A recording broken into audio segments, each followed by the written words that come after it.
ನಮಸ್ತೆ ಕುಮಾರಣ್ಣ. ಏನ್ ನರಸಿಂಹ, ಇಷ್ಟೆಲ್ಲ ಆದ್ಮೇಲೂ ಇಲ್ಲಿವರೆಗೂ ಬರೋಂಗಾಯ್ತಾ? ಕುಮಾರಣ್ಣ, ನಾನೇ ನನ್ನ ಮಗನ ಇಲ್ಲಿವರೆಗೂ ಕರ್ಕೊಂಬಂದಿದ್ದು. ಮಕ್ಕಳು ತಪ್ಪು ಮಾಡ್ತಾರೆ ಅಂತ ಅವ್ರನ್ನ ದೂರ ಇಡೋಕ್ಕಾಗುತ್ತಾ ಅಣ್ಣ? ಇಷ್ಟು ದಿನ ಅವನಿಗೆ ಬೈದು ಬುದ್ಧಿ ಹೇಳ್ತಾ ಇದ್ದೆ. ಈಗ ಅವನ ಬೆನ್ನಿಂದ ನಿಂತು ಅವನಿಗೆ ಒಳ್ಳೆ ಮಾರ್ಗದರ್ಶನ ಕೊಡ್ತಾ ಇದ್ದೀನಿ. ಆಯ್ತು, ಒಳ್ಳೆ ನಿರ್ಧಾರನೇ. ಬಂದ್ ವಿಷಯ ಏನು? ನನ್ನ ಮಗನಿಗೆ ಕೆಲಸ ಮಾಡೋಕ್ಕಾಗ್ತಾ ಇರಲಿಲ್ಲ. ಇನ್ನು ಮುಂದೆ ಅಚ್ಚುಕಟ್ಟಾಗಿ ಕೆಲಸ ಮಾಡ್ತಾನೆ ಅಂತ ಹೇಳಕ್ ಬಂದೆ. ಏನಾಗಿತ್ತು ನಿನ್ ಮಗನಿಗೆ?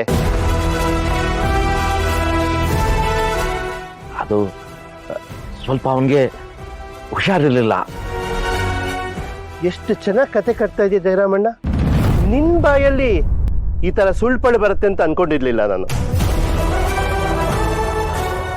ಮಗನ್ ಸಪೋರ್ಟ್ ಮಾಡ್ಬೇಕು ಸರಿ, ಆದ್ರೆ ಮಗ ಮಾಡಿದ್ದೆಲ್ಲ ಸರಿ ಅಂತ ವಹಿಸ್ಕೊಂಡ್ ಬರ್ಬಾರ್ದಲ್ವಾ? ನಿನ್ ಮಗ ಕುಡಿದು ಮನೆಯಿಂದ ಹೆಂಡತಿನ ಓಡಿಸಿದಾನೆ ಅಂತ ಊರೆಲ್ಲ ಸುದ್ದಿ ಹಬ್ಬ ಇದೆ. ನೀನ್ ನೋಡಿದ್ರೆ ಏನೂ ಆಗೇ ಇಲ್ಲ, ನನ್ ಮಗ ಏನೂ ಮಾಡೇ ಇಲ್ಲ ಅನ್ನೋ ತರ ಮಾತಾಡ್ತಾ ಇದೀಯ.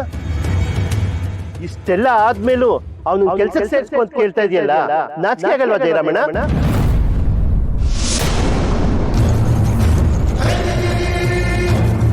ಇವನನ್ನೇನಾದ್ರು ಮತ್ತೆ ನಾನು ಕೆಲ್ಸಕ್ಕೆ ಸೇರಿಸ್ಕೊಂಡ್ರೆ ನನ್ನ ಹೆಂಡತಿ ಮಕ್ಕಳು ಬೀದಿಗೆ ಬರ್ಬೇಕಾಗತ್ತೆ. ನನ್ನ ಮಗ ಅವನ ಹೆಂಡತಿನ ಮನೆಯಿಂದ ಆಚೆ ಹಾಕ್ಲಿಲ್ಲಕ್ಕೆ ಮಾಡೋಣ. ಅವಳೇ ನನ್ನ ಮಗನ ಸರಿಯಾಗಿ ನಡೆಸ್ಕೋತಾ ಇರಲಿಲ್ಲ. ಕೈಲಾಗ್ದವನು ಮೈ ಪರ್ಚ್ಕೊಂಡಂತೆ. ಅಲ್ಲ ಜಯರಾಮಣ್ಣ, ಅಂತ ಒಳ್ಳೆ ಹುಡುಗಿ ಬಗ್ಗೆ ಈ ರೀತಿ ಆರೋಪ ಮಾಡ್ತಿರಲ್ಲ, ನಾಚಿಕೆ ಆಗಲ್ವಾ? ಈ ವಿಷಯ ಸಾಹೇಬರು ಗೊತ್ತಾದ್ರೆ ಅದ್ರ ಪರಿಣಾಮ ಏನಾಗುತ್ತೆ ಅಂತ ಗೊತ್ತಾ ಜಯರಾಮಣ್ಣ? ಆಯ್ತು, ಆ ಹುಡುಗಿ ಬಗ್ಗೆ ನಾನೇನು ಮಾತಾಡಲ್ಲ. ನನ್ನ ಮಗ ಕುಡಿತಿದ್ದಾಗಲೇ ಕೆಲಸ ಕೊಟ್ಟಿದ್ದೀರಾ.